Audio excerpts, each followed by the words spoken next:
नमस्ते। आप सभी का हमारे YouTube चैनल पर बहुत बहुत स्वागत है। आज मैं आप सभी को श्रावण मास के महात्म्य का 23वां अध्याय सुनाऊंगी। इससे पहले के अध्यायों की वीडियो मैंने अपने YouTube चैनल पर डाल रखी है, तो प्लीज़ आप उन्हें भी सुनिए। कृष्ण जन्माष्टमी व्रत का वर्णन। ईश्वर बोले, हे सनंत कुमार, श्रावण मास में कृष्ण पक्ष की अष्टमी को वृक्ष के चंद्रमा में अर्धरात्रि में इस प्रकार के शुभ योग में देवकी ने वसुदेव से श्री कृष्ण को जन्म दिया। भारत के पश्चिमी प्रदेशों में युगादि तिथि के अनुसार मास का नामकरण होता है, अतः श्रावण कृष्ण अष्टमी को भाद्रपद अष्टमी समझना चाहिए। सूर्य के सिंह राशि में प्रवेश करने पर इस श्रेष्ठ महोत्सव को करना चाहिए। सप्तमी के दिन अल्पाहार करें। इस दिन धन का हवन करके उपवास के नियमों का पालन करें और जितेंद्रिय होकर रात में शयन करें। जो मनुष्य केवल उपवास के द्वारा कृष्ण जन्माष्टमी का दिन व्यतीत करता है, वह 7 जन्मों में किए गए पापों से मुक्त हो जाता है, इसमें संदेह नहीं है। पापों से मुक्त होकर गुणों के साथ जो वास होता है, उसी को सभी भोगों से रहित उपवास जानना चाहिए। अष्टमी के दिन नदी आदि के निर्मल जल में तिलों से स्नान करके किसी भी उत्तम स्थान में देवकी का सुंदर सूतिकाग्रह बनाना चाहिए, जो अनेक वर्ण के वस्त्रों, कलशों, फूलों, पुष्पों तथा दीपों से सुशोभित हो और चंदन तथा अगरू से सुवासित हो। उसमें हरिवंश पुराण के अनुसार गोकुल लीला की रचना करे और उसे बाजों की ध्वनियों तथा नृत्य गीत आदि मंगलों से सदा युक्त रखे। उस ग्रह के मध्य में षष्ठी देवी की प्रतिमा सहित सुवर्ण, चांदी, ताम्र, पीतल, मिट्टी, काष्ठ अथवा मणि की अनेक रंगों से लिखी हुई श्री कृष्ण की प्रतिमा स्थापित करें।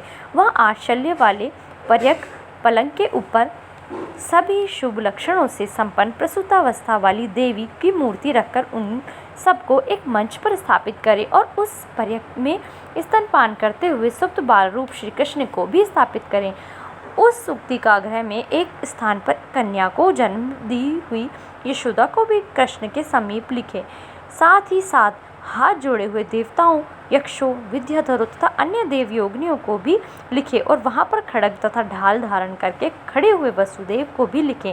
इस प्रकार कश्यप के रूप में अवतीर्ण वसुदेव जी, अदिति स्वरूपा देवकी, शेषनाग के अवतार बलराम, अदिति के ही अंश से प्रादुर्भूत यशोदा, दक्ष प्रजापति के अवतार नंद, ब्रह्मा के अवतार गर्गाचार्य, सभी अप्सराओं के रूप में प्रकट गोपिकावन, देवताओं के रूप में जन्म लेने वाले गोपगण, कालनेमी स्वरूपम कंस, उस कंस के द्वारा वज्र में भेजे गए वृषासुर, प्रतासुर, कुवलयापीड़, केशी आदि असुर, हाथों में शस्त्र लिए हुए दानव तथा यमुनाध में स्थित कालिक नाग, इन सबको वहाँ चित्रित करना चाहिए। इस प्रकार पहले इन्हें बनाकर श्री कृष्ण ने जो कुछ भी लीलाएं की हैं, उन्हें भी अंकित करके भक्तिपरायण होकर प्रयत्नपूर्वक 16 उपचारों से देवकी इस मंत्र के द्वारा उनकी पूजा करनी चाहिए। वेणु तथा वीणा की ध्वनि के द्वारा गान करते हुए प्रधान किन्नरों से निरंतर उनकी स्तुति की जाती है। हाथों में भृंगारी, दर्पण, दुर्वा, दधि कलश लिए हुए किन्नर जिनकी सेवा कर रहे हैं, जो शैया के ऊपर सुंदर आसन पर भली भांति विराजमान हैं, जो अत्यंत प्रसन्न मुखमंडल वाली हैं तथा पुत्र से शोभायमान है, वे देवताओं की माता तथा विजय सूता देवी देवकी अपने पति वासुदेव सहित सुशोभित हो रही हैं। उसके बाद विधि जानने वाले मनुष्य को चाहिए कि आदि में प्रणव तथा अंत में नमः से युक्त करके अलग अलग सभी नामों के उच्चारण करके सभी पापों से मुक्ति के लिए देवकी, वासुदेव, बलदेव, नंद तथा यशोदा की पृथक पृथक पूजा करनी चाहिए। इसके बाद चंद्रमा के उदय होने पर श्री हरि का स्मरण करते हुए चंद्रमा को अर्घ्य प्रदान करें। इस प्रकार कहना चाहिए, हे क्षीर सागर से प्रादुर्भूत, हे अत्रि गोत्र में उत्पन्न, आपको नमस्कार है। हे रोहिणी कांत, मेरे इस अर्घ्य को आप स्वीकार कीजिए। देवकी के साथ वसुदेव, नंद के साथ यशोदा, रोहिणी के साथ चंद्रमा और श्री कृष्ण के साथ बलराम की विधिवत पूजा करके मनुष्य कौन सी परम दुर्लभ वस्तु को नहीं प्राप्त कर सकता।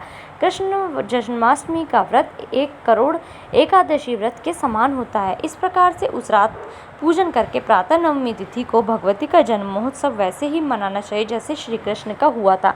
उसके बाद भक्तिपूर्वक ब्राह्मणों को भोजन कराना चाहिए। उन्हें जो जो अभिष्ट हो गोधन आदि प्रदान करना चाहिए। उस समय ये कहना चाहिए, श्री कृष्ण मेरे ऊपर प्रसन्न हो। गो तथा ब्राह्मण का हित करने वाले आप वसुदेव को नमस्कार है। शांति हो, कल्याण हो, ऐसा कहकर उनका विसर्जन कर देना चाहिए। उसके बाद मौन होकर बंधु बांधवों के साथ भोजन करना चाहिए।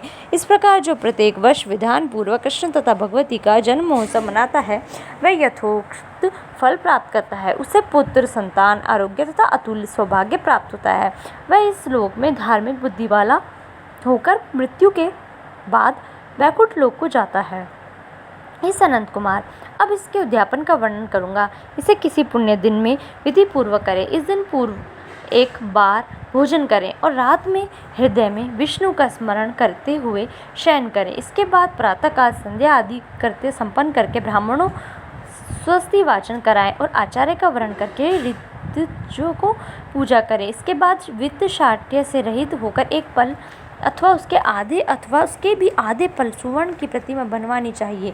इसके बाद रचित मंडप में मंडल के भीतर ब्रह्मा आदि देवताओं की स्थापना करें। इसके बाद वहाँ तांबे अथवा मिट्टी का एक घट स्थापित करें और उसके ऊपर चांदी या बांस का एक पात्र रखें। उसमें गोविंद की प्रतिमा रखकर वस्त्र से आच्छादित करके व्यक्ति 16 उपचारों से वैदिक तथा तांत्रिक मंत्रों के द्वारा विधिवत पूजन करे। इसके बाद शंख में पुष्प, फल, चंदन तथा नारिकेल फल सहित शुद्ध जल लेकर पृथ्वी पर घुटने टेककर यह कहते हुए देवकी सहित भगवान श्री कृष्ण को अर्घ्य प्रदान करें। कंस के वध के लिए, पृथ्वी का भार उतारने के लिए, कौरवों के विनाश के लिए तथा दैत्यों के संहार के लिए आपने अवतार लिया है। हे हरे, मेरे द्वारा प्रदत्त इस अर्घ्य को आप देवकी सहित ग्रहण करें। इसके बाद बुद्धिमान को चाहिए कि चंद्रमा को पूर्वोक्त विधि से अर्घ्य प्रदान करें। पुनः भगवान से प्रार्थना करें, हे जगन्नाथ, हे देवकी पुत्र, हे प्रभु, हे वासुदेव पुत्र, हे अनंत, आपको नमस्कार है।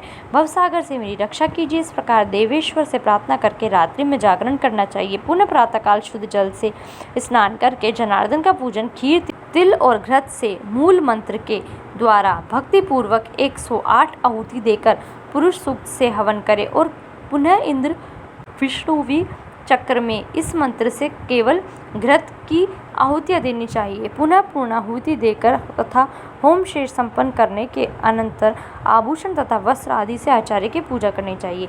उसके बाद व्रत की संपूर्णता के लिए दूध देने वाली, सरल स्वभाव वाली, बछड़े से युक्त, उत्तम लक्षणों से संपन्न, सोने की सींग, चांदी की खुर, कांस्य की कोहनी, मोती की पूंछ, ताम्र की पीठ से सोने के घटे से अलंकृत की हुई एक कपिला गो को वस्त्र से आच्छादित करके दक्षिणा सहित दान करना चाहिए। इस प्रकार दान करने से व्रत संपूर्णता को प्राप्त होता है।